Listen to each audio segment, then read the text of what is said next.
Bonjour, c'est Émilie. Aujourd'hui, je voulais vous faire une vidéo pour vous montrer comment faire une corde au crochet. C'est une technique qui est assez peu connue, je pense. C'est pour ça que je trouvais important de vous faire une vidéo pour vous la montrer. Ça peut être une corde au crochet, ça peut être utile à plusieurs choses, là, comme j'utilise cette technique-là dans le patron du débardeur finesse au crochet pour réaliser les bretelles. Donc, vous voyez, là, ça nous donne une corde là, qui est assez ronde là, quand on la regarde de tous les angles. Donc, pour réaliser la corde au crochet, on va commencer par faire 3 mailles en l'air. Fait que là, j'ai fait mon nœud coulant et je vais réaliser 3 mailles en l'air. Et il y aura des petites particularités à suivre si vous faites le débardeur finesse là, pour débuter, mais c'est bien expliqué dans le patron. Ensuite, on va piquer dans la première maille, dans la deuxième maille, en fait, à partir du crochet, dans la maille suivante. On va faire un jeté et on va tirer le fil au travers de la maille. On va piquer le crochet dans la dernière maille en l'air qu'on a fait. On va faire un jeté et tirer une boucle au travers de cette même maille. Donc là, on se retrouve avec 3 boucles sur notre crochet. Donc là, ce qu'on va faire, on va retirer les 2 premières boucles de notre crochet. On va les laisser tomber, en fait. Puis là, pour être sûr de ne pas les échapper quand on va tirer sur notre fil, on peut s'aider en les tenant entre notre pouce puis notre index. Donc là, ce qu'on va faire, c'est qu'on va faire avec le fil un jeté. Et on va faire une maille en l'air avec la boucle qui était restante sur notre crochet. On va rattraper la première boucle qu'on a lâchée tout à l'heure, faire un jeté et on va réaliser une maille en l'air au travers de cette même boucle.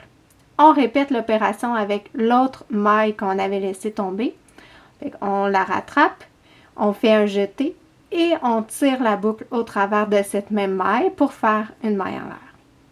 Et donc là, on va répéter, ça va être toujours pareil, répéter les mêmes opérations, lâcher les 2 premières boucles qui sont sur le crochet, faire une maille en l'air, faire un jeté, excusez-moi, et faire une maille en l'air au travers de la boucle restante, rattraper la première maille qu'on a lâchée tout à l'heure, faire un jeté, une maille en l'air au travers de cette même maille qu'on vient de rattraper, on rattrape la dernière boucle, un jeté et une maille en l'air au travers de cette même boucle.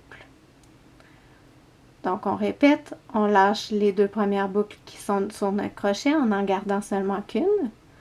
On fait un jeté, puis là, comme je vous dis, là, avec mon fil qui est plus gros, c'est facile de ne pas échapper les boucles, mais avec un fil qui est plus petit, ça se peut que vous ayez plus de difficultés.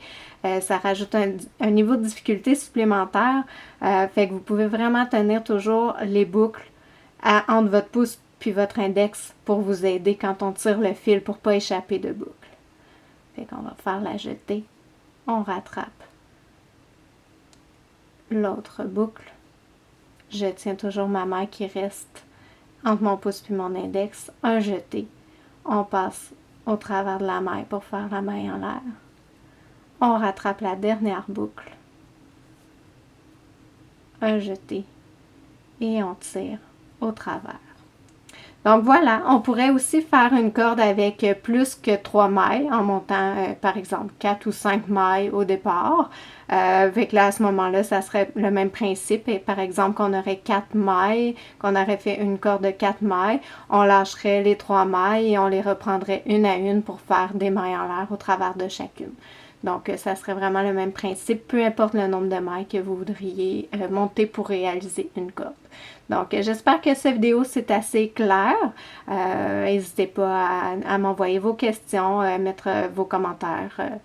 Donc, merci et bonne journée!